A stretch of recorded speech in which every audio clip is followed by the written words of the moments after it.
योग व्यवस्थितिः दानं दमश्च यज्ञश्च स्वाध्यायस्तप आर्जवम। तैसी संकल्प विकल्पाची ओढी सांडोली रजतमाची कावडी भोगिता निजधर्माची आवडी बुद्धी उरे। सत्वसंशुद्धी हा एक दैवी गुण आहे। आपण मागच्या वर्षी प्रस्तावनेमध्ये एक वाक्य बोललो होतो की 16व्या अध्यायामध्ये भगवंतांनी दैवी आणि असुरी या दोन्ही संपत्तीबद्दलचं भाष्य केलंय। याच्यातली दैवी संपत्ती भगवंतांनी कशा करता सांगितली तर आपण त्या संपत्तींनी युक्त व्हावं। परमात्मा प्राप्तीच्या मार्गामध्ये आम्हाला जे काही मिळवायचं असतं की ज्याच्या मिळवण्यामुळे ज्याच्या प्राप्तीमुळे परमार्थ मार्गामध्ये येणाऱ्या प्रतिबंधावर मात करणं शक्य होतं, या सगळ्या गोष्टी आमच्या जवळ असल्या पाहिजेत आणि परमार्थ मार्गामध्ये प्रतिबंधक ठरणाऱ्या सगळ्या निराकृत अशा गोष्टींचा त्याग आमच्याकडून घडला पाहिजे। तो त्याग घडावा याच्याकरता ते आम्हाला कळावं म्हणून असुरी संपत्ती सांगितली गेली आणि जे आम्हाला मिळवायचं आहे तेही आम्हाला कळावं याच्याकरता म्हणून दैवी संपत्ती सांगितली। मिळवायचं तेही कळालं पाहिजे आणि जे टाकायचं तेही कळालं पाहिजे। दोन्ही पद्धतीच्या जाणीवा आमच्या प्रगल्भ असाव्यात, कारण त्या असतील तरच अनुचिताचा त्याग आणि उचिताचा स्वीकार या दोन्ही गोष्टी करणं शक्य होतं। उलट पक्षी जरी याच्यामध्ये गोंधळ झाला आणि अनुचिताचा स्वीकार आणि उचिताचा त्याग झाला तर कदाचित ते जीवन मानवी म्हणण्याच्या योग्यतेचं राहत नाही। इतर प्राण्यांच्या ठिकाणी आणि माणसाच्या ठिकाणी जो काही भेद सांगितला जातो आणि जे काही साम्य सांगितलं जातं ते भर्तृहरींनी आपल्याला सांगून ठेवलंय। आहार निद्रा भय मैथुनंच सामान्य मेतत पशुभिर्नराणाम, पण ज्ञानभी एको अधिको विशेषो ज्ञानेन हीनः पशुभिः समानः। याच्यामध्ये ज्ञानेन हीनः पशुभिः समानः याच्याकडे मला आपलं लक्ष विशेषत्वाने वेधायचंय। व्यतिरेकाने सांगितलेलं लवकर पटतं, ज्ञानाने आपण काय वेगळे आहोत हे कळतं, परंतु ज्ञान नसेल तर काय अडचण होते हे सांगण्याची विशेषत्वानं गरज आहे। ज्ञान नसेल तर आपण मनुष्य म्हणून राहू शकणार नाही, पशुभी समान आहात, पशुसारखे होऊन जाऊ।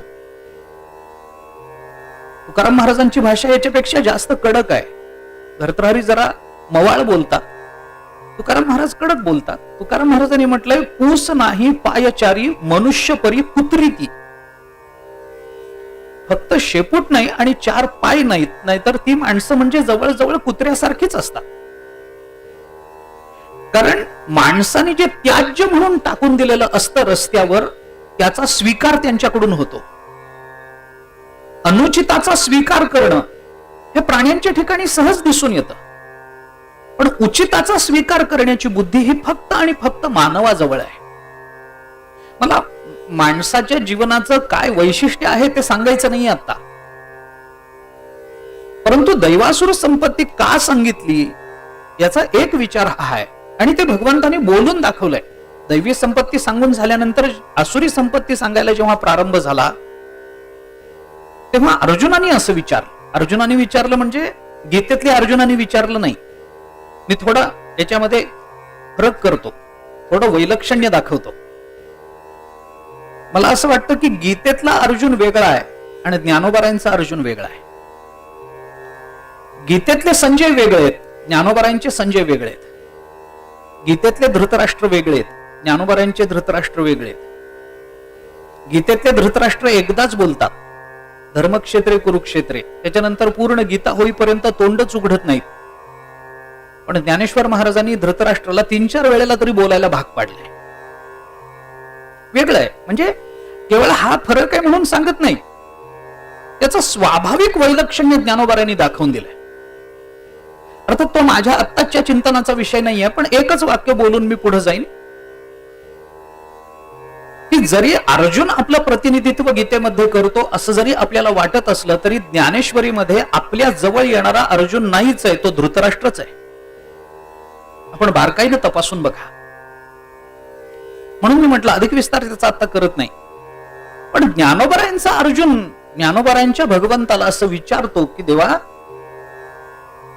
ज्या संपत्तीचा मी स्वीकार करणं आवश्यक आहे असं तुम्हाला वाटलं त्याचा विस्तार तुम्ही करून दिलात, मला काही म्हणायचं नाही. पण ज्याचा मला स्वीकारच करायचा नाही ते सांगता कशाला? असुरी संपत्ती मला सांगता कशाला? ज्या गावाला जायचंच नाही त्या गावाच्या रस्त्याची चौकशी मी करतही नाही आणि तुम्ही त्याचा विस्तार करूही नका, मला गरज नाहीये त्याची. त्यावेळेला ज्ञानोबा भगवंताच्या मुखातून जे बोलले ते मला आता आपल्या समोर ठेवून पुढे जायचंय. ज्ञानोबारांनी असं सांगितलं, अर्जुना, त्याज्य पै त्यजावया लागी जाणावे जरी अनुपयोगी, जरी अनुपयोगी तरी जाणावे. का जाणावे? अनुपयोगी त्याज्य ते त्यजावया लागी जाणावे. जे अनुपयोगी आहे ते नक्की त्याज्य आहे, वादच नाही. पण काय त्याज्य आहे, कशाचा आम्हाला त्याग करायचा आहे हेही आम्हाला कळलं पाहिजे. म्हणून त्यागा करता का होईना पण जाणावे, म्हणून मी तुला हे सांगतोय. आणि म्हणून या दैवासुर संपत्तीचा विचार भगवंतानी अर्जुनाला विस्ताराने सांगितला. त्याच्यातल्या गुणांचा आणि दोषांचा दोन्हीचाही विचार आपण मागच्या वर्षी विस्ताराने करून आलोय. मागच्या वर्षीचं पहिल्या दिवशीचं प्रवचन आपण प्रस्तावनेचं आठवलं तर मला वाटतं आपल्याला ते सगळं पुन्हा लक्षात येईल. गुण आणि दोष यांच्यामधला एकच फक्त मागच्या वर्षीचं स्मरण करून देतो आणि फक्त विषयामध्ये मला प्रवेश करता यावा इथपर्यंतच बोलतो. गुण आणि दोष जे मानवी जीवनामध्ये आहेत, अपरिहार्यतेने आहेत, त्यांची एक गंमत अशी आहे, एक गंमत अशी आहे की माणसाच्या जीवनामध्ये जेव्हा एखादा दोष प्रविष्ट होतो तेव्हा तो येताना जरी एकटा आल्यासारखा दिसत असला तरी त्याच्या पाठीला पाठ लावून सगळे दोष येतात. एक दोष आला की सगळे दोष येतात, पण एक दोष गेला की सगळे दोष जात नाहीत. येताना दोष एकत्रित येतात, जाताना मात्र प्रत्येक दोषाच्या निराकरणाकरता स्वतंत्र प्रयत्न करावे लागतात. काम गेला म्हणजे क्रोध जाईलच असं नाही, पण काम आला की क्रोध आल्याशिवाय राहत नाही असंच आहे. आपण दुसरा अध्याय बघा गीतेचा. ध्यायतो विषयान् पुंसः संगस्तेषुपजायते संगात संजायते कामः कामात क्रोधो अभिजायते. गीता काय बोलते? क्रोधात भवति सम्मोहः सम्मोहात स्मृती विभ्रमः स्मृतिभ्रंशात बुद्धिनाशो बुद्धिनाशात प्रणश्यती. ही अधःपतनाची मालिका का सुरू झाली? ध्यायतो विषयान् पुंसः, विषयाचं ध्यान हे त्याला कारण ठरलं.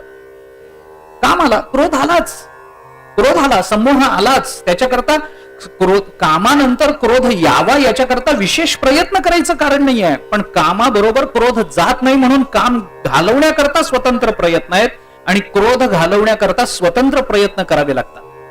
कारण काम गेलेलं आहे पण क्रोध गेलेला नाही अशी उदाहरणं आपल्याला पुष्कळ दिसून येतात. दुर्वासांकडे काम नाही, क्रोध आहे की. उदाहरण म्हणून मी आपल्याला सांगितलं, अधिक विस्तार करणार नाही. आपण भागवतामध्ये लक्ष्मी माता ज्या वेळेला समुद्र मंथनातून प्रकट झाली त्यावेळेला समोर उभ्या असणाऱ्या प्रत्येकाचा परिचय करून देताना कसा कसा परिचय करून दिला तो बघा. म्हणजे कुणाकडे कोणता गुण आणि कोणता दोष आहे आणि कोणत्या दोषाकरता लक्ष्मी मातेने कुणाला वरलं नाही याचं चिंतन विस्तारानं करता येईल.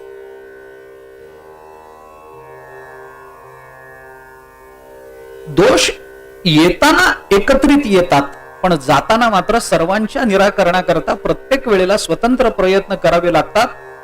एक पाऊल पुढे जाऊन बोलायचं झालं तर कदाचित प्रत्येक दोषाच्या निराकरणाकरता कदाचित एक एक जन्मही घालवावा लागेल, सांगता येत नाही.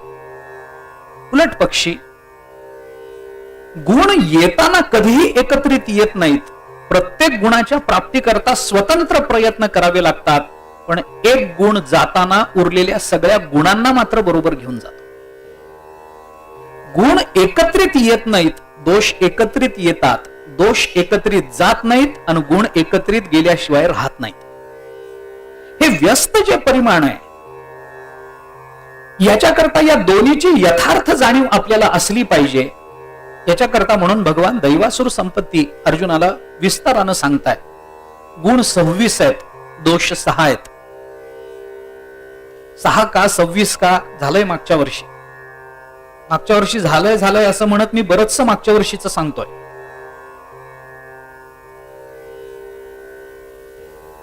कारण परमार्थाच्या मार्गावरती वाटचाल करताना आणि आपल्या इच्छित स्थळी पोचताना आपल्याजवळ जे नको आहे ते टाकावं लागतं आणि जे नाही ते मिळवावं लागतं. परमात्मा प्राप्ती करता आपल्याकडे सगळंच आहे असं नाही आणि काहीच नाही असंही नाही. बऱ्याचशा नको असणाऱ्या गोष्टी सुद्धा आपल्या जवळ आहेत, ज्याचा आपल्या जीवनामध्ये तशा अर्थाने फार उपयोग नाहीये. काही गोष्टी आपण विनाकारण सांभाळून ठेवतो, तसा उपयोग नसतो, पण विनाकारण जागा अडून बसते त्याची. अलीकडच्या भाषेतलं उदाहरण द्यायचं झालं तर नको असणाऱ्या फोटो आणि व्हिडिओनी मेमरी कार्ड भरून जातं तसं. मग ते कधीतरी बसून कधी ना कधीतरी ते सगळं डिलीट करावंच लागतं की नाही. अंतःकरणाचं तरी ह्याच्यापेक्षा वेगळं काय सांगा ना. कितीतरी नको असणाऱ्या गोष्टी आम्ही आमच्या बुद्धीमध्ये, आमच्या अंतःकरणामध्ये जपून ठेवल्या आहेत, ज्याचा मला जे बोलायचंय ते हे आहे, ज्याचा परमात्मा प्राप्ती करता काहीही उपयोग नाही. संतांचा आग्रह काय आहे? जगातलं सगळंच माणसाला गरजेचं नाहीये, पण मिळवण्याची त्याची इच्छा, मिळवण्याचा त्याचा ध्यास आणि त्याच्याही पुढचा शब्द योग वासिष्ठातला वापरायचा झाला तर तृष्णा, ही इतकी विचित्र आहे. आवश्यक असणाऱ्या गोष्टींपेक्षा अनावश्यक गोष्टींचा मोह माणसाच्या अंतःकरणामध्ये जास्त प्रकट होतो, जास्त तीव्र असतो.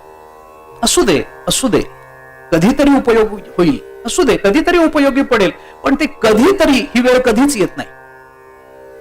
आणि मग एका क्षणी असं वाटून जातं आयुष्याच्या कुठल्या तरी एका वळणावरती, आयुष्याच्या उत्तर कालामध्ये अनात्म पदार्थांचं अनात्मत्व पटायला लागल्यानंतर किंवा इंद्रियांची दुर्बलता सिद्ध झाल्यानंतर आपल्या इच्छा आकांक्षांचा सामान्यत्वानं का होईना बोध झाल्यानंतर असं वाटायला लागतं की बरचसं आयुष्य आपण नको असणाऱ्या गोष्टी जमवण्यामध्ये वाया घालवलं.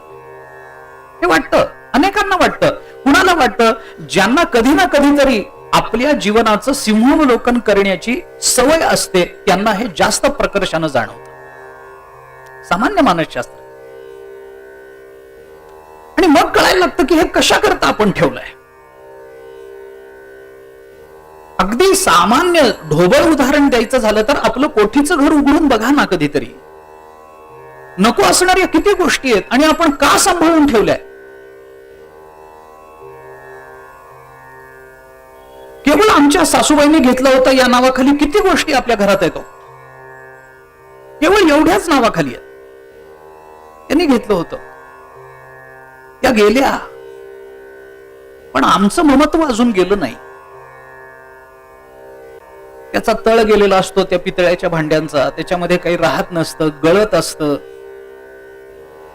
आता तर कलही पण होत नाही, ती माणसंही मिळत नाहीत. आता नवसागराचा उपयोग वेगळ्याच कारणाकरता होतो, कलही करता होत नाही आता. तरी पण आम्ही ती भांडी जपून ठेवतोय.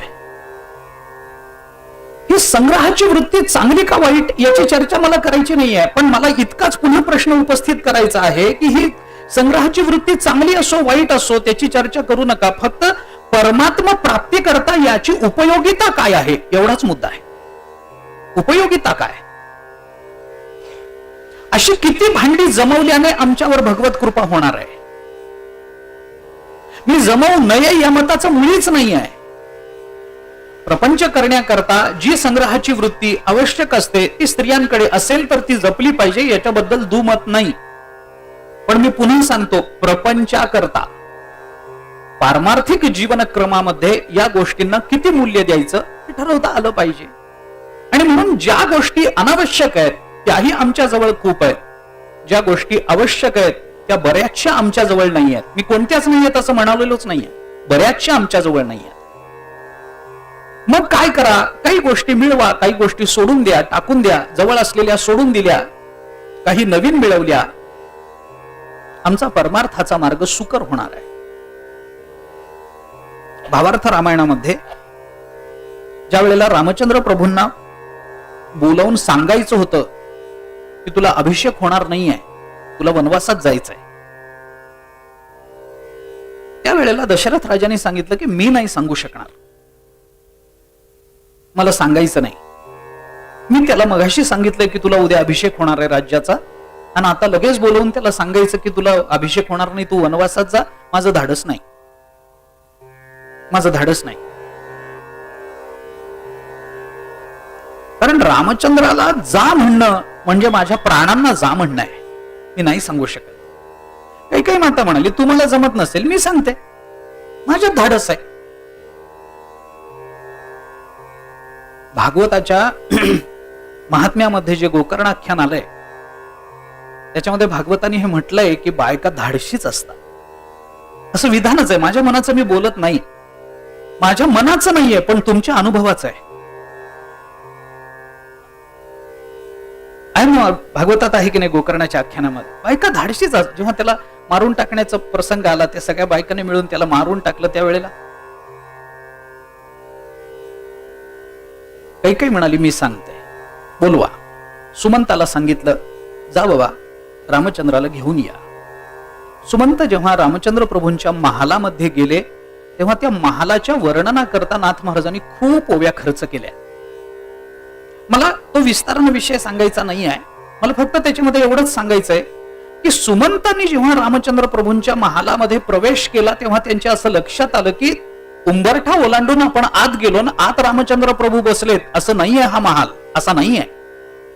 याच्यामध्ये आपल्याला जाण्याकरता खूप आत जावं लागणार आहे. आणि नाथ महाराजांनी रामचंद्र प्रभूंच्या महालाचं वर्णन करताना 14 दरवाजांचं वर्णन केलंय महाराज. 14 दरवाजे आहेत. नाथ महाराज म्हणतात त्याच्यातले 7 दरवाजे काहीतरी टाकून देण्याचे आहेत आणि 7 दरवाजे काहीतरी मिळवण्याचे. त्या 7 दरवाजामध्ये काही टाका आपल्या जवळचं, आणि नंतरच्या 7 दरवाजामध्ये काहीतरी मिळवा ज्याच्याने रामचंद्रांची प्राप्ती आपल्याला होईल. खूप विस्तारानं वर्णन आलं. रथ सांडोनी पहिले द्वारी, छत्र चामर दुसरे द्वारी, पादत्राणादी सामुग्री तिसरे द्वारी पैर आहे, चौथे द्वारी सांडिता अर्थ, पाचवे द्वारी निशेष स्वार्थ, 6वे द्वारी समस्त साधने स्वय राहती, सांडोने मितूपणाचा सांघात, मगरी घावे 7वे द्वारात, तैची पावे रघुनाथ मुख्य परमार्थ या नाव. भावार्थ रामायणचा पहिल्या दारामध्ये रथ, हे सगळं नको असणार आहे. बरं रथ नकोय आम्हाला. आता याची आध्यात्मिक अर्थ काय करायची लक्षणेने हा स्वतंत्र विचार आहे, मला तो विस्ताराने सांगायचा नाहीये. आणि मग या 7व्या दरवाजामध्ये मितूपणा सोडून जेव्हा आत जावं लागतं, तो मितूपणा टाकावा लागेल आणि मग पुढे जावं लागेल. तिथून पुढे पुन्हा 7 दरवाजे ते मिळवा. तिथं मिळवण्याचे ते 7 दरवाजात, प्रत्येक दरवाजात नवीन काहीतरी मिळवा. काय मिळवा? भावार्थ ते राजभुवन, प्रथम दारवंठा श्रवण, दुसरे ते साधन नित्यानित्य विवरण ते तिजे, चौथा दारवंठा मनन, 5वा निदिध्यास जाण, 6वा वैराग्य पूर्ण, 7वा जाण साक्षात्कार. नाथ महाराजांची भाषा. या नंतरच्या 7 दरवाजामध्ये आम्हाला जे आवश्यक आहे, परमात्मा प्राप्ती करता जे आवश्यक आहे ते मिळवायचंच आहे. आणि पहिल्या 7 दरवाजांमध्ये आम्हाला परमात्म्या प्राप्तीच्या मार्गामध्ये जे प्रतिबंध म्हणून उभं आहे त्या सगळ्याचा त्यागच करायचा आहे. रथ सांडोनी पहिले द्वारी, छत्र चामर दुसरे द्वारी. हे छत्र चामर परमात्मा प्राप्तीमध्ये उपयोगी येणार नाहीयेत. रथ आम्हाला वेगानं परमात्म्याकडे नाही घेऊन जाणार. स्वार्थ आम्हाला परमात्मा प्राप्तीमधला प्रतिबंधच आहे. अर्थ परमात्मा प्राप्तीमधला प्रतिबंधच आहे. नाथ भागवताच्या 23व्या अध्यायामध्ये, एकादश स्कंधाच्या 23व्या अध्यायामध्ये भिक्षुगीत आलं. त्या भिक्षुगीतामध्ये अर्थाचा विचार करत असताना नाथ महाराजांनी अर्थाचे 15 अनर्थ सांगितले. अर्थामध्ये खरा अनर्थ आहे हे नाथ महाराज सांगतात. तो अर्थ आम्हाला परमात्मा अर्थ म्हणजे केवळ संपत्ती असा अर्थ नाहीच आहे. परमात्मा प्राप्ती करता जिथं प्रतिबंध आहे त्याचा त्याग झालाच पाहिजे, भले ते कितीही चांगलं असेल. अनुकूल्यस्य संकल्पः प्रातिकूल्यस्य वर्जनम रक्षिष्यति इति विश्वासः गोप्तृत्वे वर्णम तथा आत्मनिक्षेप कार्पण्य षड्विधा शरणागती.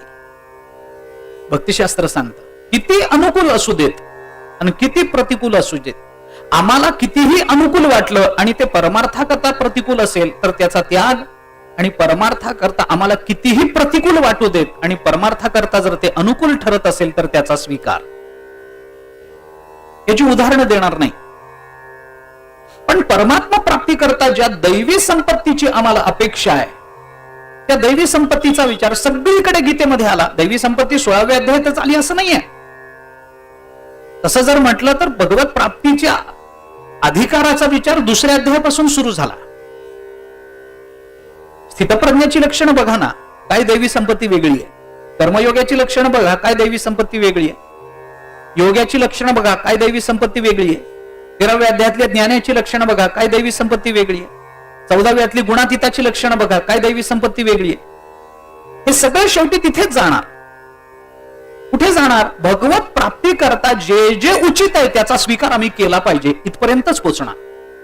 आणि त्याचा विचार करताना भगवंताने अर्जुनाला पहिल्यांदा सांगितलं की अर्जुना, तुला मी पहिली संपत्ती सांगतो, पहिला गुण सांगतो, अभयम, निर्भय हो, भयाचा त्याग कर. भय म्हणजे काय, भयाचा त्याग कसा करायचा याचा विचार झाला. भगवत प्राप्ती करतात 2रा विचार भगवान सांगतात, सत्व संशुद्धी. अभयम सत्व संशुद्धी, ज्ञान योग व्यवस्थिती, दानम दमश्च. 3च श्लोकामध्ये 26 गुणांचा विचार आहे. पहिले 3 श्लोक 16व्या अध्यायाचे. सत्व संशुद्धी. सत्व संशुद्धी म्हणजे काय, या शब्दाचा अर्थ काय होतो? सत्व शब्द अंतःकरणाचा वाचक आहे. थोडस आपण स्पष्ट बोलू या संबंधामध्ये.